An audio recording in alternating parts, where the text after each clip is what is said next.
할렐루야. 내가 너희 가운데 함께할 것이다. 하나님의 음성입니다. 임마누엘의 하나님이 오늘도 선포되는 하나님의 말씀 속에서 나타나기를 주의 이름으로 간절히 축원합니다. 지난주일 우리는 한 해의 절반을 보내면서 맥주 감사주일로 지켰습니다. 하나님 앞에 정성을 들여서 예배하고 또 준비한 예물을 하나님 앞에 올려드렸는데요. 코로나 이후로 생업 자체가 흔들렸던 시절을 한번 이렇게 되돌아봤습니다. 이로 인해서 아픔을 경험한 성도들이 한둘이가 아닐 텐데 지난 주간에 그 헌금이 올라온 것을 보면서 얼마나 가슴이 뜨거워졌는지요. 상반기를 되돌아보며 힘들었을 텐데 그 감사 예물로 하나님 앞에 표현하고 있는 그 모습을 보면서 참 이렇게 가슴이 뭉클했습니다. 성도들의 마음이 담긴 예배와 예물을 생각하면서 한 주 동안 기도를 했습니다. 봉투를 붙들고 기도하는데요, 모든 것이 하나님의 은혜이구나. 이것은 누군가가 해줄 수 있는 것이 아니라 하나님만이 하실 수 있는, 하나님이 주시는 은혜다라는 그런 생각을 했습니다. 그런 면에 또 한편으로는 이런 생각도 들었습니다. 이런 은혜의 고백 뒤에는 열매가 없어서 또다시 걱정하며 근심하는 사람들도 있지 않을까. 왜냐하면요, 어려운 상황 속에서도 하나님 앞에 그 정성을 들여서 기도하고 있는 그 모습을 보니까 이 열매가 없어서 걱정하시는 분이 한둘이가 아니겠다라는 그런 생각을 했습니다. 이 열매가 없다라는 것은 물질적인 것들도 될 수 있겠지만 자녀들의 문제, 가정의 문제, 그리고 내 사업장의 문제, 여러 가지 문제가 될 수 있겠지요. 여러분, 참 가슴이 아팠습니다. 열매라고 하는 것은 숨긴 것이 아니라 눈에 보이는 결과물입니다. 내 눈앞에, 바로 앞에서 드러나야 되죠. 어떤 모양으로라도 내 눈앞에 결과물이 왔을 때 우리는 그것을 가리켜서 열매다라고 이야기하고 이 마음에 여유가 생깁니다. 눈앞에 보이는 게 없으면 얼마나 생각이 복잡하고 마음이 혼란스럽겠습니까? 마찬가지입니다. 신앙의 삶도 열심히 신앙의 삶을 이겨나가는데 거기에 따른 결과가 없으면 생각이 굉장히 복잡해집니다. 여러분, 예수님께서도요 이렇게 말씀하십니다. 회개하라, 천국이 가까이 왔느니라. 회개하라, 하나님 나라가 가까이 왔느니라. 하나님의 나라가 가까이 왔다. 무슨 말입니까? 회개하면 하나님 나라라고 하는 열매를 너희가 보게 될 것이다. 이런 말씀을 주셨어요. 여러분, 신앙의 결과 곧 열매가 하나님 나라다. 이전의 삶에서 돌이켜서 이제 저 새로운 나라를 꿈꾸며 살아가자 예수님께서 말씀해 주셨는데, 그런데 여러분, 예수님이 선포하신 그 하나님의 나라 눈에 보입니까? 안 보입니까? 안 보입니다. 여러분, 하나님 나라 눈에 보입니까? 본 적 있으신 분? 안 보입니다. 여러분, 실질적으로 우리 눈앞에 어떤 열매로 다가오느냐? 그렇지가 않습니다. 하나님 나라라는 말을 듣는 순간 새로운 시대를 꿈꾸고 제자들은 예수님 곁을 지켰습니다. 무리도 따라다녔습니다. 그런데 시간이 흐를수록 눈앞에 하나님 나라가 구체적으로 안 나타나니까 두려워하고 의심하게 되는데, 언제까지 의심을 하느냐면 예수님이 죽으시고 3일 만에 부활하시고 나타났는데도 불구하고 사도 요한의 기록을 보니까 뭐라고 되어 있습니까? 아직도 의심하는 자가 있더라, 이렇게 표현하고 있습니다. 남의 얘기가 아니에요. 하나님 나라가 눈앞에 있다, 열매가 있을 것이다, 그런 말씀을 주셨는데 당장 눈앞에 안 나타나니까 부활하신 주님을 만나도 의심하는 자가 있더라는 겁니다. 여러분, 열매가 없어서 보이지 않아서 걱정할 수밖에 없는 우리의 인생임에도 불구하고 오늘 우리는 마가복음의 기록을 통해서 이제 2023년 남은 하반기, 지난 6개월을 이겨내셨다면 이제 하반기를 어떻게 이겨낼 것인가, 그 내용을 오늘 말씀을 통해서 저와 여러분이 한번 힘을 얻을 수 있기를 간절히 소망합니다. 여러분, 예수님께서 무리를 향해 이렇게 말씀하십니다. 하나님의 나라는 이렇게 비유할 수 있다. 여러분, 4절에 가까운 이 말씀을 가지고 이렇게 표현하시는데요, 어떤 사람이 땅에 씨를 뿌렸는데 이 사람이 밤에 자고 낮에 깨고 하는 동안에 그 씨에서 싹이 나고 자라지만 그 사람은 그 씨가 어떻게 그렇게 되는지를 알지 못한다라고 성경은 기록하고 있습니다. 그런데 땅은 말이지, 예수님 말씀이에요. 인간은 알 수 없지만 땅은 말이지 열매를 저절로 맺게 하는데, 보니까 처음에는 그 씨가 땅에 떨어져서 움찔움찔 하더니만 싹을 내고, 그 다음에는 이삭을 내고, 그 다음에는 이 이삭을 통해서 나달이 떨어지는 것을 추수할 때가 되면 낫을 베고 얻게 될 것이다 라는 그런 내용을 보여주셨습니다. 내용을 보니까 이렇습니다. 사람은 씨가 농부가 그 씨를 뿌렸는데 그 씨가 어떻게 자라는지를 알지 못한다라고 기록하지만 땅 속에 직접 들어가거나 연구 자료로 모형을 만들지 않는 이상 알 수가 없다라고 그렇게 이야기를 하고 있지만, 그러나 땅 속에 들어가 있는 씨는 이 땅을 통하여 열매를 맺는다 이렇게 말하고 있습니다. 상당히 의미심장한 우리에게 들려주시는 메시지입니다. 하나님이 창조하신 땅의 속성을 사람이 100% 알 수 없으니 씨앗이 싹을 내어 열매를 맺어가는 것이 하나님 나라라는 것은 사실상 우리는 알 수 있겠습니까? 없겠습니까? 사실상 모르는 것과 같습니다. 그러면 오늘 우리 주님께서 이 말씀을 우리에게 주셨는데 눈앞에 보이는 하나님 나라가 보이지도 않고, 그런데 땅속에 들어간 그 씨앗이 싹을 트고 이삭을 맺고 곡식을 맺는다고 했는데 그것도 인간이 모른다고 하니, 그러면 우리에게 하나님 나라는 어디 있습니까? 또다시 하나님 앞에 우리는 질문하게 됩니다.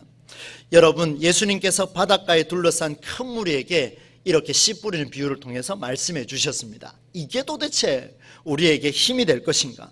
무슨 말일까? 여러분, 오늘 이 말씀을 저는 몇 번을 반복하고 읽고 또다시 하나님 앞에 질문하게 되는데요, 두 가지의 유형을 한번 살펴봤습니다. 먼저 첫 번째는 여러분 26절과 27절에 나오는 말씀대로 그대로입니다. 사람이 씨를 뿌려놓고도 밤낮 자고 깨고 하는 중에 씨가 자라나도 그 다음 뭐라고 되어 있습니까? 어떻게 그리 되는지를 알지 못하느니라.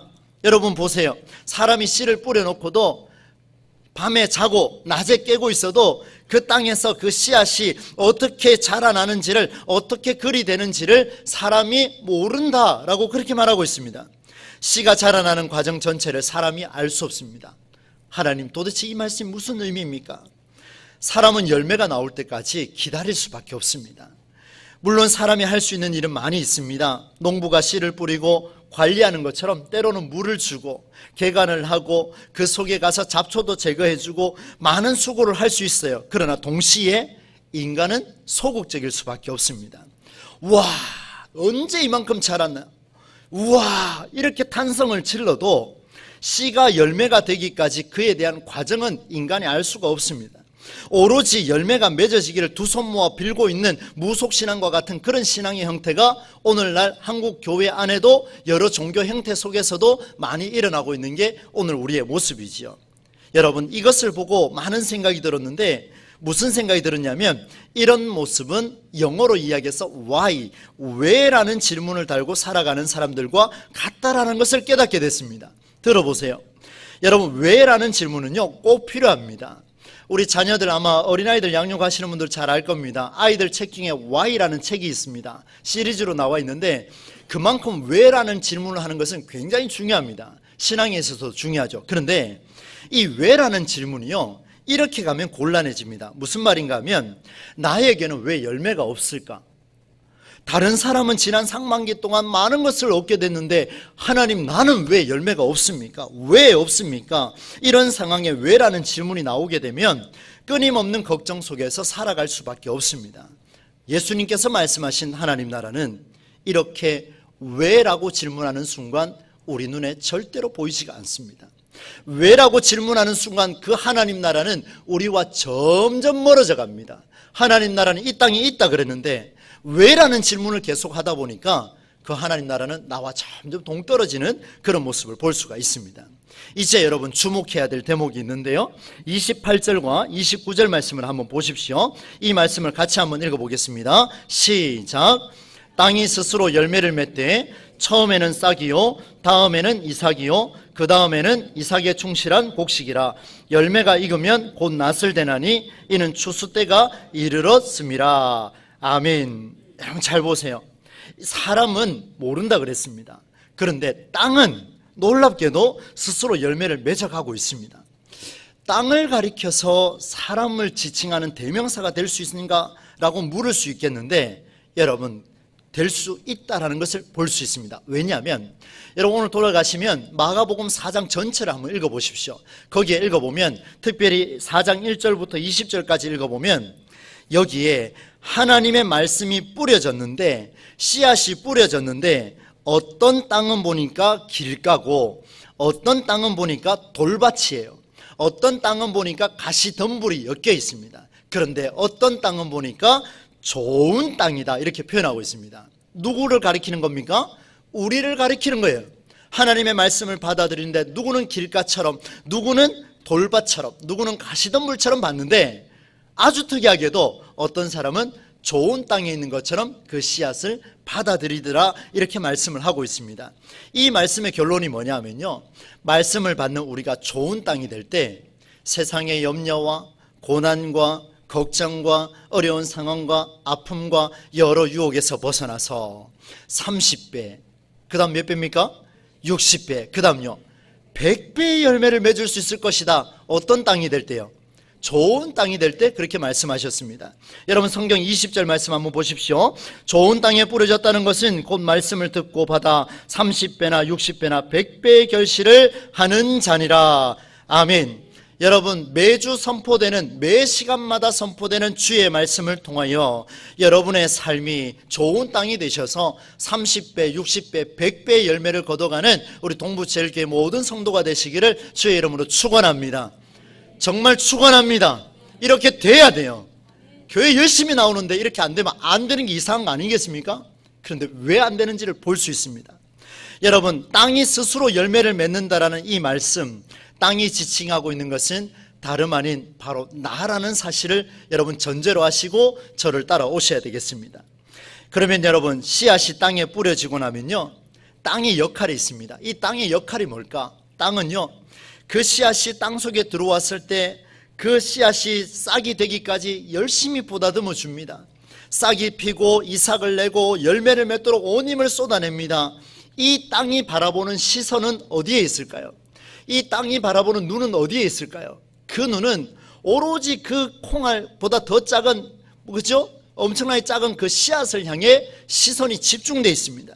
땅의 마음도 거기에 집중되어 있습니다. 땅의 모든 것은 뿌려진 씨앗을 살려내고자 몸부림칩니다. 여러분, 이 땅이 내 욕심대로, 내가 하고 싶은 대로 씨앗을 뿌려내면 이 씨앗이 자라나겠습니까? 자라날 수가 없습니다. 이 땅은 오로지 내 욕심이 아니라 씨앗이 자라날 환경을 갖추고자 온도를 만들어주고 습도를 만들어주고 부드럽게 만들어주고 햇빛과 그늘과 바람과 물, 비, 그 다음 눈, 모든 것들을 조화롭게 만들어서 이 씨앗이 싹이 틀 수 있도록 끊임없이 몸부림치는 게 땅의 역할입니다. 여러분, 성경에 보니까 사람은 밤에 자고 낮에 깨고 하는 동안에 땅에 뿌려진 씨앗이 싹이 나고 자라지만 그 씨앗이 어떻게 그렇게 되는지를 알지 못한다, 이렇게 표현하지만 땅은 씨앗이 성장하는 모든 순간 함께 한다라고 오늘 성경은 기록하고 있습니다. 상당히 우리에게 힘을 주시는데요, 땅은 씨앗을 향해 왜라고 묻지 않습니다. 너 왜 왔어? 너 왜 그러니? 너 하필 왜 나한테 왔어? 이렇게 말하지 않습니다. 땅은 씨앗을 향해서 왜라고 묻지 아니하고 사람은 왜라고 묻지만 이 땅은 어떻게 하면 이 씨앗이 자라날 수 있을까? 어떻게 하면 how, why가 아닌 how를 이야기하면서 살아가려고 몸부림쳤던 게 땅입니다. 바로 좋은 땅의 역할이라고 할 수가 있겠지요. 여러분, 성경의 기록을 한번 보십시오. 사람도 땅도 모두 씨앗이 어떻게 그리 되는지를 모릅니다. 그런데 땅은요, 이 스스로 씨앗이 열매를 맺는 일에 동참하고 있습니다. 보세요, 여러분. 씨앗이 떨어지고 나니까 열매를 맺어가기까지 이삭이 되고 곡식이 되고 낫을 돼서 추수 때가 이를 때까지 열매를 맺기 위해서 어떻게 하면 열매를 맺어갈까 끊임없이 노력하고 몸부림치고 있습니다. 이게 바로 땅의 역할이지요. 그런데 사람은 그렇지 않다라고 말하고 있습니다. 여러분, 땅은 씨앗이 숨김부터 어떻게 해야 할지를 고민합니다. 왜 열매가 없는지 묻지 않습니다. 어떻게든 열매를 맺을 수 있도록 한 번도 시선을 이탈하지 않고 오로지 그 씨앗만 바라보고 있습니다. 이게 바로 땅이에요. 사랑하는 성도 여러분, 지난 6개월 동안 여러분 어떻게 사셨습니까? 내게 열매가 없다고 혹시 걱정하지는 않으십니까? 감사 예물을 드렸음에도 불구하고 하나님, 제게 열매가 없습니다라고 고백하시는 분, 저도 그랬습니다. 우리의 자녀들의 미래가 불투명하여 보이지 않아서 답답하신 분 계십니까? 내 아들, 딸들을 보니까 미래가 보이지 않고 열매가 보이지 않습니까? 내 가정의 미래가 약해 보입니까? 우리 교회의 미래가 열매로 나타날까 심히 두렵습니까? 어떻습니까? 끊임없이 이런 상황 속에 내 아들을 보며 너 그래서 열매 맺을 수 있겠니? 너 왜 그렇게 사니? 너 왜 이번 시험에 그렇게밖에 못했니? 너 잠을 잤으니까 그렇게 되지 않겠니? 너는 왜 앞길을 그렇게 살아가고 있니? 이런 왜라는 질문, 왜 열매가 없습니까? 열매를 위해서 무엇을 하고 있냐? 이런 왜라는 질문보다 그 미래를 위해서 어떻게 하면 함께 동참할 수 있을까? 내 아이에게 왜라고 묻지 아니하고 그가 필요로 한 것을 내가 어떻게 하면 채워줄 수 있을까? 오늘 이곳에 여러분이 발길 닿는 모든 곳에 모든 관계하는 사람들에게 왜라고 묻지 마시고 불평하지 마시고 그들과 함께 내가 무엇을 할 수 있을까? 어떻게 하면 그들과 함께 살아날 수 있을까? 이 고민의 현장이 있을 때에 그 씨앗은 싹이 트게 될 줄로 믿습니다. 여러분, 참 기독교 신앙은요, 질문보다 그 자리에 먼저 들어가는 삶에 있습니다. 이 말이 무슨 말인지 조금 더 말씀을 드립니다. 참 기독교 신앙은 질문하지 않습니다. 왜요? 말하지 않습니다. 왜 그렇습니까? 그 울타리에 들어가야 되기 때문에 왜라고 묻지 않습니다. 왜라고 묻는 사람은요, 울타리 밖에 있습니다. 울타리 안에 들어가 있는 사람은 왜라고 질문할 겨를이 없습니다. 어떻게 하면 그 울타리를 더 아름답게 빚어갈 것인가? 이것이 목적이기 때문에 왜라고 묻지 않습니다. 열매가 없어서 걱정이 되신다면 씨앗을 품고 모든 신경을 집중하는 땅이 오늘 우리가 되기를 소원합니다. 여러분, 예수님께서요, 인간의 왜라는 질문에 답하지 않았습니다. 그 왜라는 질문에 답을 주신 게 아니라 너는 왜라고 질문하니? 그래서 27절 보니까 어떻게 그리 되는지를 알지 못하느니라. 너는 왜라고 질문하기 전에 어떻게 해야 되는지를 고민하라. 너는 왜 그렇습니다고 불평하기 전에 너는 어떻게 살아야 할 것인가를 고민하고 또 고민하고 그렇게 살아내라. 그렇게 말씀하고 있습니다. 사랑하는 성도 여러분, 저는 지난 6개월 동안 목회 훈련 과정 안에서 이때까지 배워오고 고민하고 그렇게 하나님 앞에 결단했던 내용들을 수없이 말씀 속에서 비추었습니다. 주님이 주신 제게 마음을 지금도 새기고 있고 앞으로도 저는 새길 것이라 저는 확신합니다. 저의 목회의 키워드는 뭐냐 하면 생명입니다. 대단하지요? 대단하지 않습니까? 생명입니다. 멋있습니다. 가슴 벅찹니다. 생각만 해도 막 그냥 이 가슴이 터질 것 같습니다. 생명을 살리는 목회를 매우 구체적으로 실현해 나갈 겁니다. 지금 잘 안 보이시는 것 같죠?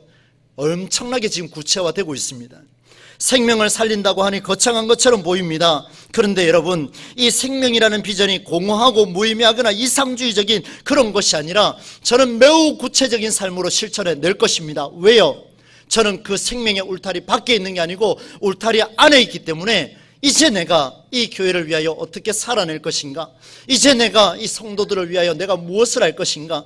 이제 내가 이렇게 고통스러워하는 우리 어른들을 위하여 내가 무엇을 할 수 있을까? 이 고민에 젖어 있기 때문에 지금은 조금 더 희미할지 몰라도 앞으로 더 구체적으로 저는 나타나게 되리라 확실합니다. 여러분, 우리 교회의 비전은요, 하나님 나라라는 비전을 갖고 있습니다. 우리 교회를 향한 주님의 꿈과 비전은 하나님 나라죠. 그런데 물어보겠습니다. 그 하나님 나라 우리 눈에 보입니까? 보이십니까? 안 보이잖아요. 솔직해집시다. 솔직해져도 괜찮아요. 이제 앞으로 보면 되니까. 그죠? 안 보입니다, 여러분. 그 하나님 나라를 구체화하고자 주의 종을 통해 생명을 살리라 말씀하셨는데 이 또한 보이지 않습니다. 그렇죠? 안 보이지 않습니까? 그런데 여러분, 저를 개인적으로 만나보신 분들은 명확하게 알 겁니다. 저의 기준은 확고합니다. 생명이라는 기준에 어긋나면 저는 분명히 말을 합니다. 그러나 생명의 기준에 합하면 적극적으로 밀어줍니다. 확실합니다. 여러분, 이게 오늘 우리 교회에 주신 저는 비전이라 생각하고 저 또한 거기에 순응하고 있습니다. 열매를 구체적으로 보여달라고 하는 자는 좋은 땅이 아니라 어떻게 해도 여기에도 관심이 없습니다. 왜라고 묻습니다. 왜요? 계속해서 왜라고 물어야 답을 주니까요. 그런데 씨앗이 심겨 자라나는 일에 집중하는 자는 어떻게 해야 할 것인가? 내가 움직이게 돼 있습니다. 그게 바로 오늘 우리 동부제일교회 우리 모든 성도들이 되기를 간절히 소망합니다. 여러분, 하나님 나라는요, 생명을 살리는 하나님 나라의 비전은요, 씨앗을 품어야 합니다. 온도를 맞춰야 됩니다. 습도를 맞춰야 됩니다. 바람과 눈과 비가 오면 거기에 맞춰야 됩니다. 모든 시선을 씨앗에 맞추어 그 싹이 나도록 동참하는 자에게서 눈앞에서 선명해질 것입니다.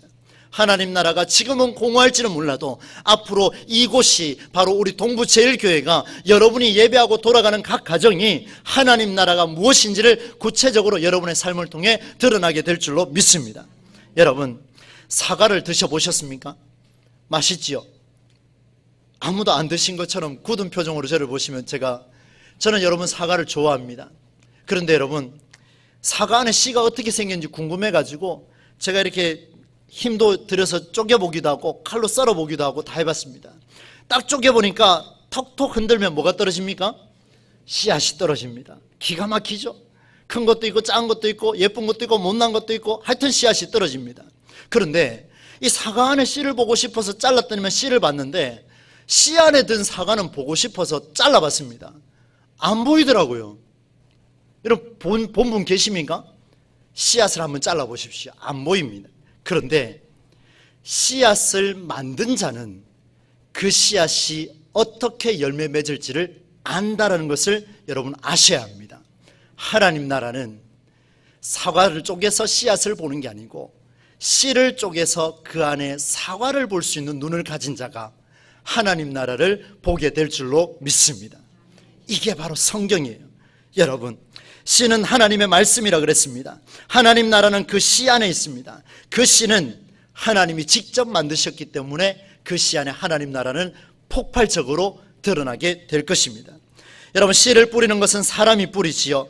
씨의 주인은 그 씨를 뿌리고 관리해야 할 농부입니다. 그러나 씨를 뿌리는 사람에게 초점을 맞추는 순간 열매가 지니는 그 놀라운 것을 우리는 간과하게 될 것입니다. 여러분, 말씀을 전하는 사람이 말씀을 지칭하는 씨를 가려서는 안 될 것입니다. 씨를 뿌리는 자가 주인이 아니라 하나님이, 사람이 아닌 하나님이 그 씨의, 바로 그 말씀의 주인이며 그 말씀으로 우리를 회복하게 하실 줄로 믿습니다. 여러분, 바라건대 간절히 부탁드립니다. 교회는 목사가 운영하는 사업체가 아닙니다. 교회는 목사가 아니라, 인간이 아니라 철저하게 말씀 중심으로 살아나는 곳이 교회인 줄로 믿습니다. 저도 말씀 앞에 서고 여러분도 말씀 앞에 서서 오늘 장로님 기도해 주신 것처럼 기독교적인 가치관과 성경의 정신이 살아날 때에 그 교회가 이 시대 가운데 살아있는 교회요, 그 교회가 이 대구도성을 충분히 섬기고도 남을 교회가 될 줄로 믿습니다. 이런 교회가 다른 교회가 아니라 저는 우리 교회가 됐으면 좋겠습니다. 여러분도 그렇게 생각하시고 한번 비전을 공유해 보십시오. 밭에 뿌려진 그 씨앗이 어떻게 그리 되는지를 아는 것은 사람도 아니요, 땅도 아니요, 하나님밖에 없습니다. 오늘 우리에게 뿌려진 매주 선포되는 그 말씀이, 제가 그런 생각이 들었어요. 하나님, 오늘도 이렇게 열정적으로 선포하는데 누가 이 말씀을 듣고 하나님 돌아오겠습니까? 정신 차리라 이놈아. 저한테 훅 끄지는데요. 어제도 이 자리에서 기도하는데 그런 음성이 들리기 시작했습니다. 무슨 말입니까? 네가 서는 게 아니라 말씀이 서기 때문에 이 교회가 든든하게 서간다 이놈아. 제가 조금 거칠게 표현했습니다. 저는 그런 말 들어도 쌉니다. 맞지 않습니까? 제 말로 한 게 아니라 하나님의 말씀이 나를 감동시키시고 하나님의 말씀이 여러분을 감동시키셨을 때에 우리가 보는 눈, 그 목표는 동일하게 나타날 줄로 믿습니다.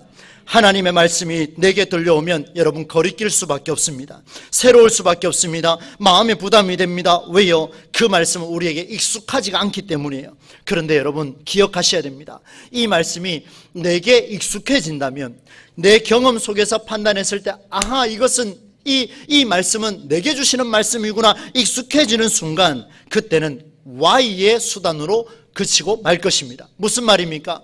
왜 하나님 이렇게 만드셨습니까? 그런데 하나님 말씀하십니다. 수고하고 무거운 짐진 자들아 내게로 오라. 아, 감사합니다. 하나님. 하나님 또 왜 나를 이렇게 만드셨습니까? 걱정하지 마라. 네 앞길 내가 책임져 줄 것이다.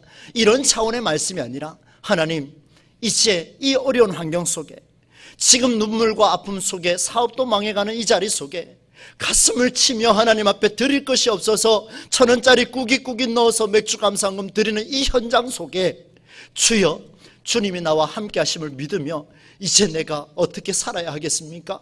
하나님 힘을 내겠습니다. 용기를 내겠습니다. 일어서겠습니다. 아버지 나와 함께하여 주시옵소서. 이게 바로 성경 아니겠습니까? 여러분, 불평하는 게 다가 아니에요. 말씀이 우리 삶의 하우가 된다면 놀라운 일이 벌어집니다. 여러분, 놀랍게도요, 유대인들은 율법에 너무나 익숙한 사람들이었습니다. 오늘 예배하는 우리와 별다를 게 없겠지요? 그러나 예수님은 큰 무리 앞에서 그들에게 익숙하지 않은 성가시고 꺼리는 그런 말씀을 전하셨습니다. 유대인들에게 예수님의 말씀은 매우 충격적이었습니다. 바라건대 오늘 우리가 선포하는 이 말씀, 이 메시지, 주의 말씀이 우리의 가슴을 찌를 때마다 우리에게는 거리끼는 말씀이 돼야 됩니다. 새로운 말씀이 돼야 됩니다. 우리에게 익숙하지 않은 말씀이 들려와야 합니다. 그래야 우리는 우리 한계를 이겨낼 수가 있습니다. 문제를 해결할 수가 있습니다. 여러분 보세요. 이제 말씀의 결론으로 들어갑니다. 놀랍게도 유대인도 선포한 말씀은 이 성경입니다. 예수님도 선포한 말씀은 이 성경입니다. 똑같은 내용을 유대인도 선포하고 예수님도 선포하셨는데 보세요. 유대인이 선포한 내용은 똑같은 말씀을 선포했는데 익숙해서 감사하고 행복하고 평안하고 지혜롭고 다 좋았어요. 그런데 왜 예수님이 선포하시면은 거리끼고 짜증나고 거리끼고 힘들고 왜 이렇게 되느냐 이 말입니다. 왜 유대인들에게 성가십니까? 여러분, 상당히 우리에게 주시는 의미가 큽니다. 오늘 우리에게 던져지는 메시지가 매 순간마다 살아 역사하지 아니하고 매 시대마다 재해석되지 아니하고 과거의 말씀으로 선포되고 과거에 주어진 어른들의 목소리로 주어진다면 오늘 우리는 살아날 길이 없습니다. 유대인처럼 우리는 또다시 왜라고 질문할 것입니다. 그러나 기억하셔야 합니다. 우리가 하우로 질문하기 시작한다면 그 메시지는 우리에게 거리낌으로 다가올 것입니다. 왜요? 이제 내가 무엇을 하면 되겠습니까? 하나님 몹시 불편합니다. 이제 내가 어떻게 살면 되겠습니까? 하나님 몹시 거리낍니다. 그러나 하나님 나와 함께 하심을 믿고 내가 어찌하면 되겠습니까? 내 사업장을 어떻게 운영하면 되겠습니까? 내 가정을, 내 남편을, 내 아내를, 내 자녀를 어떻게 대하면 좋겠습니까? 굉장히 거리낍니다. 하나님 어떻게 하면 좋겠습니까? 라고 물을 수 있는 시대, 그게 바로 성경적인 재해석 작업이 일어나는 오늘 우리 교회 공동체가 되리라 믿습니다. 말씀을 맺습니다. 2023년 하반기를 시작했습니다.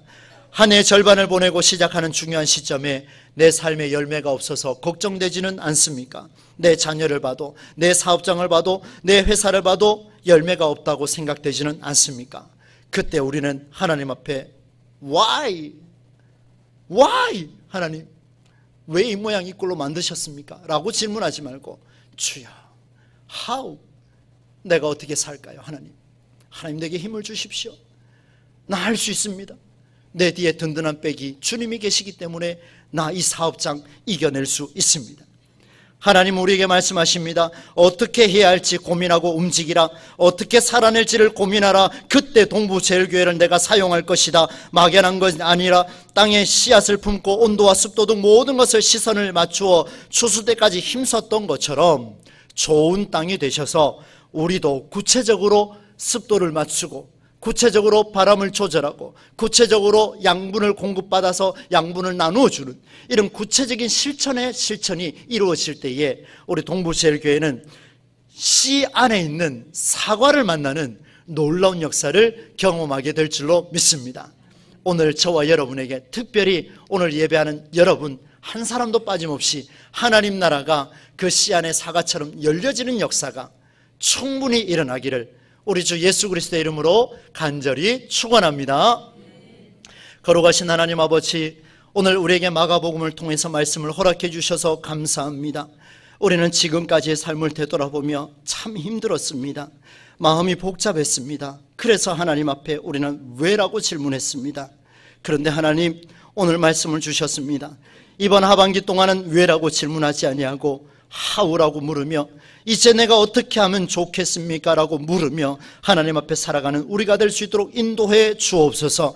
그때마다 하나님께서 길을 열어주셔서 씨 안에 있는 하나님의 나라를 우리 두 눈앞에서 목도하는 놀라운 역사가 동부제일교회를 통해서 일어나게 하여 주시옵소서. 감사를 드려오며 예수님의 이름으로 기도하옵나이다.